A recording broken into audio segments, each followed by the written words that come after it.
continuing where we left off about different measurement styles and assessment techniques, I have to be honest with you. I'm really pleased with the way you guys have considered different ways of examining your dissertation.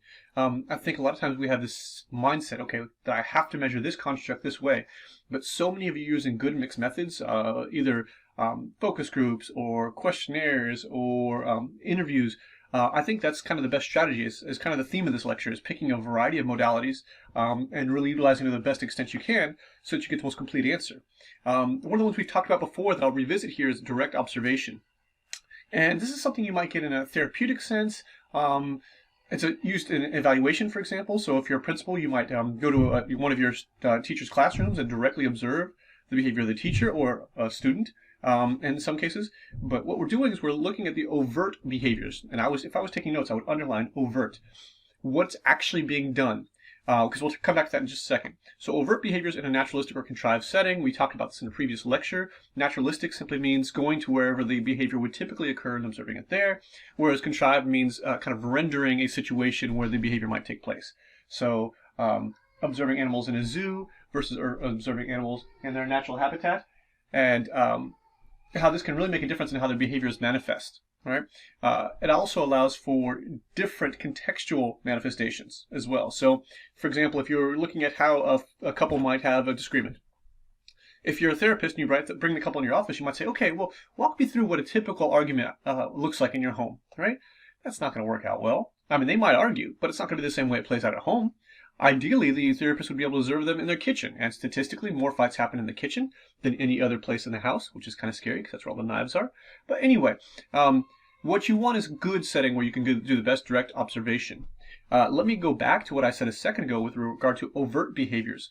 In this case, I'm talking about overt because some behaviors we choose not to do, right? So it might be something like, I was going to do that, but I decided against it, right? Or I was going to say this and didn't do it. Since we can only assess overt behaviors, we can only interpret people's thought processes and things like that based on what they actually do as opposed to what they actually think. So it's still somewhat subjective based on the observation of the researcher. As I just said too, so there's some limitations. You really won't get the whole picture, right? So, if you think of, if you ever see a couple arguing in public and you think, man, that person is really wrong. Well, maybe this is part of a larger argument or part of a larger trend in the relationship that you don't know. You don't get the whole context. So it's really hard to make a judgment in that case too. Likewise, when we judge people, when we judge celebrities for doing things they shouldn't or whatever like this, it's often easy to be like, oh, well, if I had millions and millions of dollars and adoration of millions and millions of people, I wouldn't behave that way. Well, would you? I saw an article the other day that says Kim Kardashian earns $400,000 for every Instagram post. So you better know, if I was making that kind of money for my posts, I'd be posting right and left, right? Anyway, the context too. Typically going to be contrived. So, for example, if you're observing a child in a classroom, even though children spend a lot of time in the classroom, that's not always going to be the whole picture of their behavior. Maybe they don't like that class. Maybe they don't like that teacher. Maybe they have a disability like ADHD, right? So even though they're a good kid, their behavior might be contrived or their behavior might be biased because of the context that they find themselves in, right? At recess, they might be perfectly behaved. At home, they might be perfectly behaved. But because of the context, it can really impact their behavior. Obviously, it may be very flawed, and this is obvious because even if you say, okay, I want you to pretend flaw, it's never going to be completely 100%. If you contrive an environment, it'll never be 100%.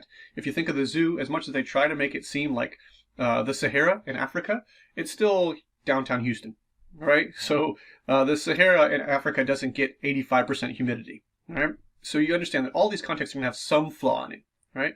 And then obviously that last one we've discussed previously, awareness of observation may impact behavior. Notice it says may. I would change that to will, because anytime you're being observed, there is some degree of impact on your behavior. We used the term previously called reactivity. Anytime you know you're being observed, your behavior skews slightly. And if you don't believe me, observe someone in the classroom when they know they're being observed and observe them when they don't know they're being observed in the same classroom, and you'll get the picture. We can always go with physiological measures. And it's a real shame that you guys can't use these or are largely unable to use these when it comes to your research, because there's some of these that I think will work super well for educational research. If you could get a couple EEG caps strapped to those little ones' heads when you're giving them a lesson, it would be phenomenal to see how their brains activate. Anyway, I'm drawing a tangent here. But physical-biological measures, or psychobiological measures, obviously connect the body to the brain. And we've talked about these before. We'll revisit them in just a little bit. But in this case, it allows us to look at things like cognition and emotions and how those impact the physical aspects of the body, mostly like with regard to homeostasis. So you can measure things like blood pressure, for example, heart rate. The EEG measures electrical activity in the brain. The EKG, remember, measures electrical activity in the heart. Things like a PET scan, functional magnetic resonance imaging. All of these attempt to connect our biology to our psychology. And they're awesome. They're actually, I think in many ways, they're the way forward. And I think there's so many applications with regard to learning. If you can see how the brain is activated based on certain modalities or certain teaching techniques, that could be just brilliant, because then you have empirical evidence to indicate that something is effective, where you don't have to rely on a star exam, or subjective interpretation. It'd be brilliant. But obviously it comes with great costs and limitations, mostly because it costs a fortune. This sort of equipment is largely unavailable to most of us because we don't have that kind of money. But this first point, I mentioned it in a previous lecture, but I want to reiterate this too, that your psychological state and your physiological state do not always match up. All right? I literally just had this conversation with my wife a second ago. She was saying that she has a stomach ache, and she was like, I think it's because I'm so stressed. And I said, yeah, I imagine that's very common at the moment. Like sometimes I get stress stomach aches as well, or anxiety stomach aches. And she says, but the thing is, I don't feel stressed. Psychologically, I don't feel stressed at the moment. And we had this, of course, being me, I had to lecture her. So I pulled out a PowerPoint and I said, okay, well, let me tell you why that's the case. I didn't really use the PowerPoint, but I did lecture. And I said, look, just because your brain is not telling you you're stressed doesn't mean your body doesn't feel the symptoms. And that's exactly the point here, is you could be physically very stressed, as I imagine most of us are at the moment, and then psychologically not feel that same level of stress or anxiety. A lot of this has to do with what your subconscious is doing. So maybe the stress is there, but it's kind of in the background. You're not really actually processing it actively. So anyway, that's the point with that. What's interesting too is when you go to look at this, all of what our body does on a regular basis can be naturally fluctuating. Think of it like the weather. Our body is very much like the planet. The planet's a living, breathing animal. I guess animal's probably a long way, but a living, breathing thing, right? So if we look at something like the weather fluctuates naturally. If you leaving out the whole climate change fact, when you look at weather, there's going to be natural fluctuations. Just like human behavior and human emotion will fluctuate a great deal. I'm sure you can sympathize where somebody's like, "Oh, are you upset?" "Yeah, I'm really angry." "What are you angry about?" "I don't know." The idea of having a good cry, I've never understood this, but I hear people really enjoy a good cry occasionally. Why? When my wife has a good cry, I'm like, "What's the matter?" "I don't know, but I feel better now." Okay. How am I going to quantify that? And that's the problem, is how do you connect measurement to something that is in so many ways subjective and intangible? This is where SurveyMonkey fits in. Thank God for SurveyMonkey. When you say your prayers this evening, or during the day, whenever you speak to God, tell God you're thankful for SurveyMonkey. And even if you're not thankful, tell him from me, because I'm extraordinarily thankful.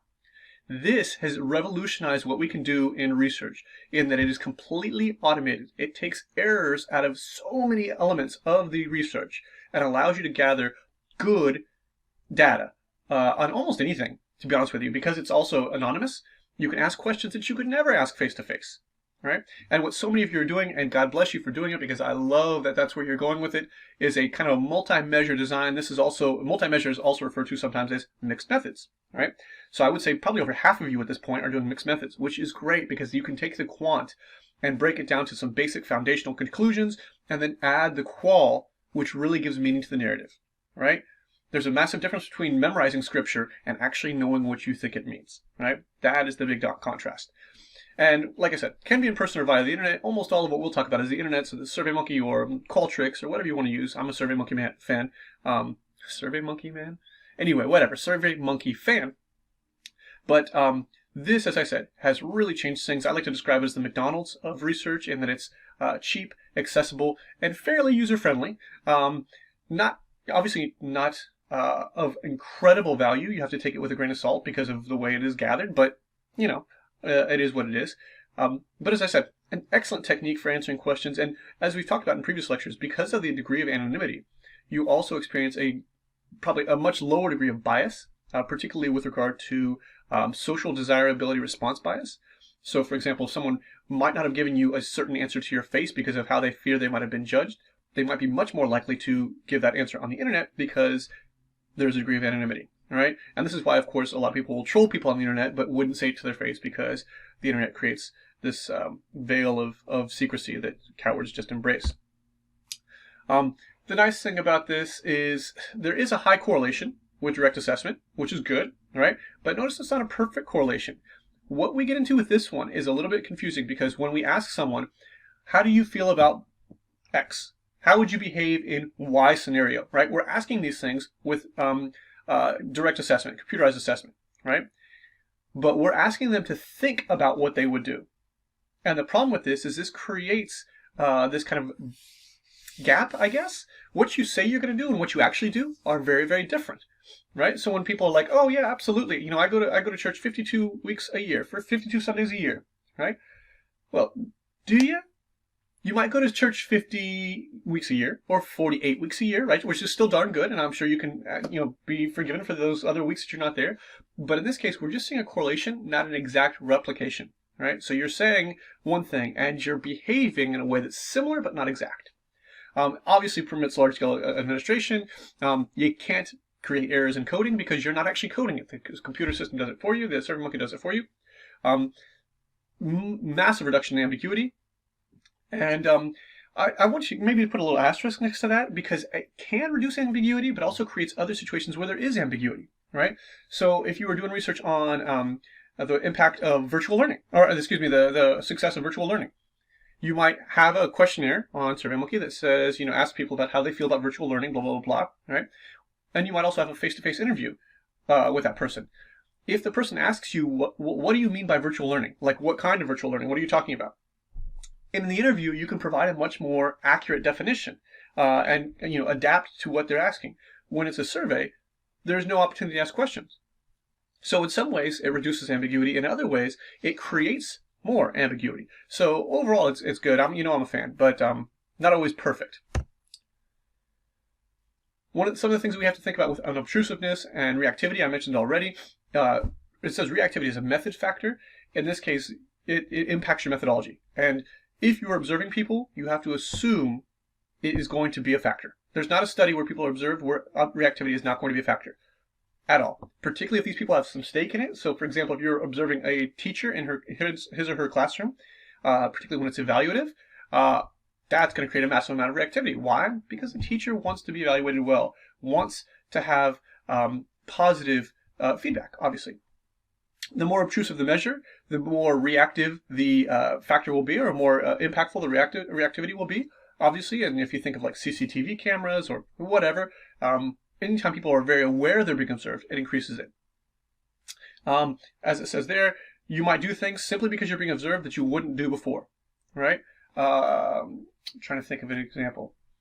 When I was younger, when I was not so almost wise as I'm becoming, that sounds terrible. I was an idiot when I was younger. When I first started riding motorcycles, I was an absolute idiot. So this is like 15, 20 years ago.